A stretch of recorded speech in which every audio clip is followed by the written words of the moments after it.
السلام علیکم ورحمۃ اللہ وبرکاتہ.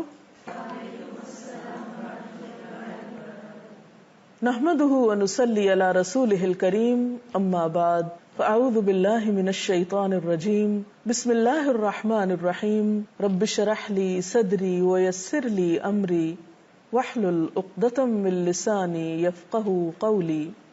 ہماری آج کی گفتگو کا موضوع ہے روزہ کس کے لیے.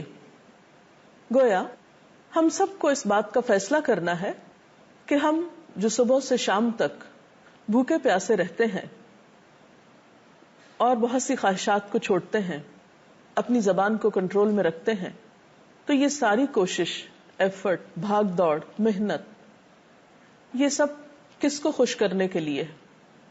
بعض لوگوں کا خیال یہ ہے کہ روزہ صحت کے لیے ایک اچھا ذریعہ ہے، یا بعض اوقات اپنی نیکی کے اظہار کا ایک بہترین طریقہ ہے. لیکن بات یہ ہے کہ روزہ دراصل اللہ رب العزت کے لیے، اس کی خوشنودی کے لیے. اسلام میں کوئی بھی نیک عمل، خواہ وہ چھوٹا ہو یا بڑا ہو، جب تک اس کے پیچھے نیت اچھی نہ ہو، اس کا کوئی اجر نہیں، اس کا کوئی فائدہ نہیں. اللہ سبحانہ وتعالی صرف ہمارے ظاہر کو نہیں دیکھتے، وہ ہمارے دل بھی دیکھتے ہیں، ہمارے سینوں کے اندر چھپی ہوئی نیتوں تک سے واقف ہیں. ایک حدیث میں آتا ہے کہ ان اللہ لا ينظر الى صورکم واموالکم ولکن ينظر الى قلوبکم واعمالکم. اللہ تمہاری صورتوں اور تمہارے مال کو نہیں دیکھتا، بلکہ وہ تو تمہارے دلوں اور تمہارے اعمال کو دیکھتا ہے. اور پھر اعمال بھی وہ جن کے پیچھے نیت اچھی ہو. وہ مشہور حدیث تو آپ سب نے سن رکھی ہوگی کہ انما الاعمال بالنیات، کہ یقیناً اعمال کا دار و مدار نیت پر ہے. نیت کسی بھی عمل کے لیے ایک بنیاد یا فاؤنڈیشن کی حیثیت رکھتی ہے.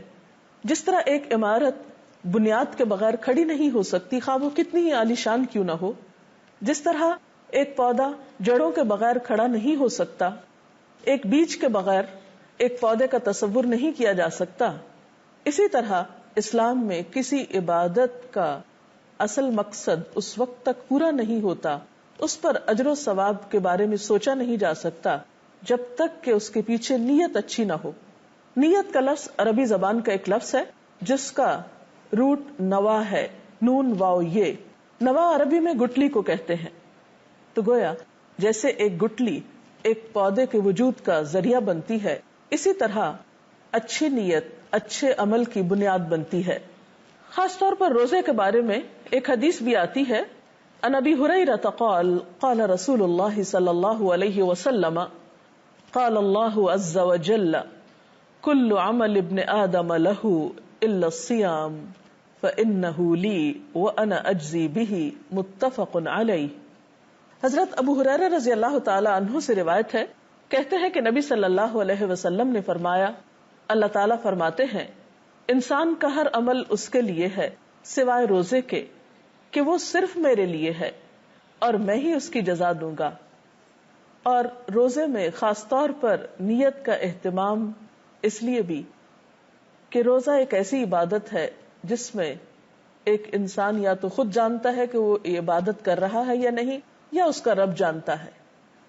اور دوسرے لفظوں میں روزہ ایک ایسی عبادت بھی ہے جو ہماری نیت کو اللہ کے لیے خالص کرنے کا ایک ذریعہ بھی ہے. اور اس کے ساتھ ہی ہم دیکھتے ہیں کہ ریاکاری کی عبادت اللہ تعالی کے ہاں سخت ناپسندیدہ ہے. ایک حدیث کے مطابق ایسی عبادات کو شرک قرار دیا گیا ہے. مسند احمد کی ایک روایت ہے، عن شداد بن اوس قال سمعت رسول اللہ صلی اللہ علیہ وسلم یقول من صلى يرائي فقد اشرک ومن صام يرائي فقد اشرک ومن تصدق يرائي فقد اشرک. حضرت شداد بن اوس رضی اللہ تعالی عنہ کہتے ہیں، میں نے رسول اللہ صلی اللہ علیہ وسلم کو فرماتے ہوئے سنا ہے، جس نے دکھاوے کی نماز پڑھی اس نے شرک کیا، جس نے دکھاوے کا روزہ رکھا اس نے شرک کیا، اور جس نے دکھاوے کے لیے صدقہ کیا اس نے شرک کیا. تو گویا اللہ سبحانہ وتعالیٰ کی خوشی کی بجائے کسی اور کی خوشی ہو، یا جس میں انسان اس کے لیے اپنے عمل کو خالص کرنے کی بجائے دوسروں سے اس کی شہرت چاہتا ہو یا ناموری چاہتا ہو یا اپنی پاکیزگی کا کوئی دم بھرنا چاہتا ہو. نہیں، اسلام میں عبادت سراسر اللہ کی خوشی حاصل کرنے کا نام ہے. ایسی عبادت کا فائدہ کیا ہے؟ نبی صلی اللہ علیہ وسلم نے فرمایا من صام یوما ابتغاء وجہ اللہ بعدہ اللہ من جہنم.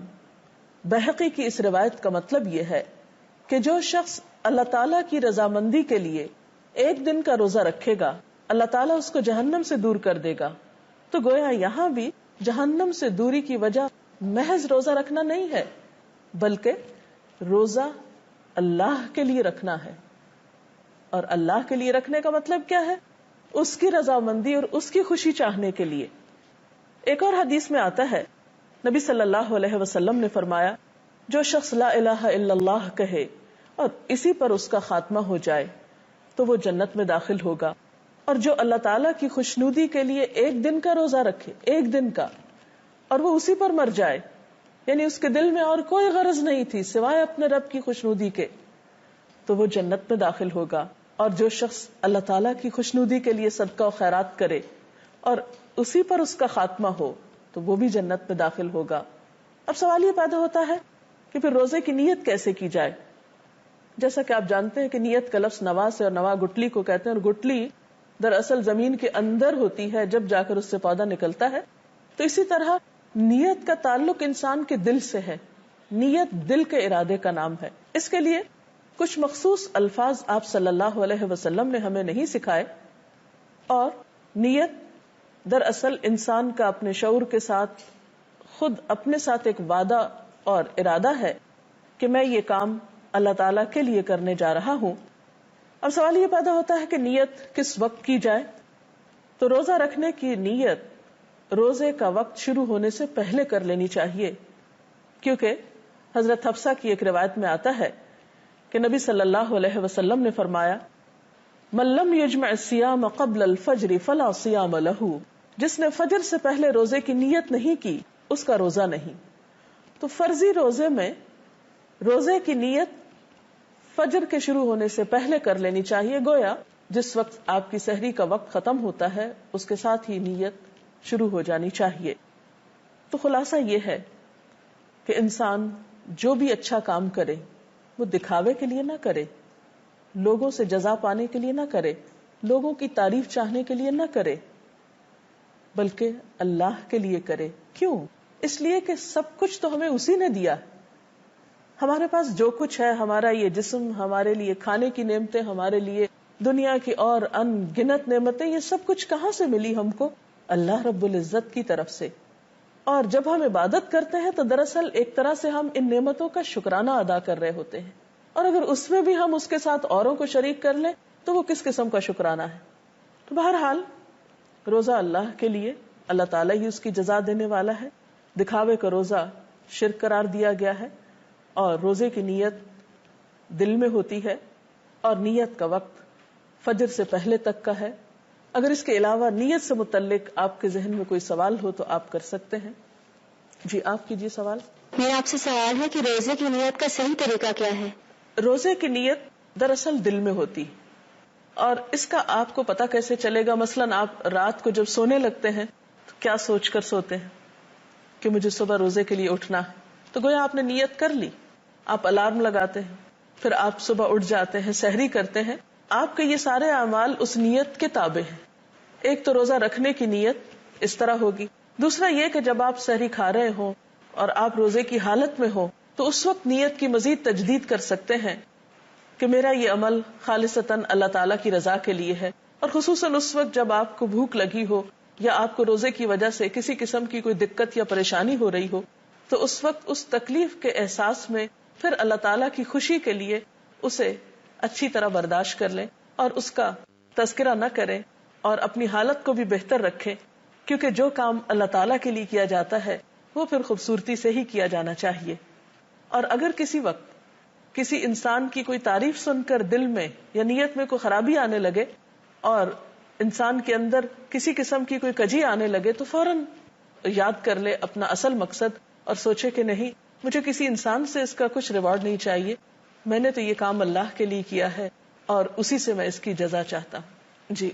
جس سے آپ نے بتایا کہ روزہ ہماری نیت کو خالص کرنے کا ایک ذریعہ ہے، تو ہمیں کیسے پتہ چلے گا کہ ہماری نیت خالص ہے؟ بات یہ ہے کہ روزہ آپ کی نیت کو خالص کرنے کا ایک ذریعہ بھی ہے، اور اس میں کوئی شک نہیں، کیونکہ اگر آپ چھپ کر کوئی کھا پی لیتے ہیں تو کسی اور کو پتہ نہیں چل سکتا سوائے اللہ تعالیٰ کے. اس لیے یہ عبادت آپ کی اور اللہ تعالیٰ کے درمیان ہے. اب اس میں یہ ہے کہ آپ کو کیسے پتہ چلے گا کہ آپ کی نیت خالص ہے یا نہیں. تو آپ اپنے لیے ایک معیار مقرر کریں کہ آپ روزے کی حالت میں اپنے آپ کو اللہ تعالیٰ کے کتنا قریب پاتے ہیں، کیونکہ جس کی خوشی مقصود ہوتی ہے اس کی یاد بار بار آتی ہے اور انسان روحانی طور پر اپنے آپ کو اللہ تعالیٰ کے قریب پاتا ہے.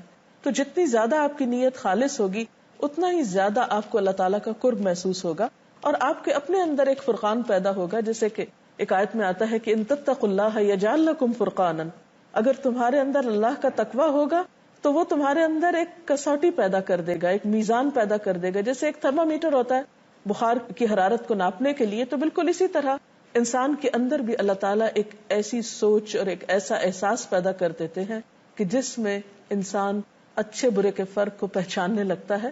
تو یہی فرقان آپ کو بتائے گا اور احساس آپ کو بتائے گا کہ آپ اللہ تعالیٰ کے کتنے قریب ہیں. اجازت چاہتے ہیں. اللہ حافظ. اجازت چاہتے ہیں. اللہ حافظ.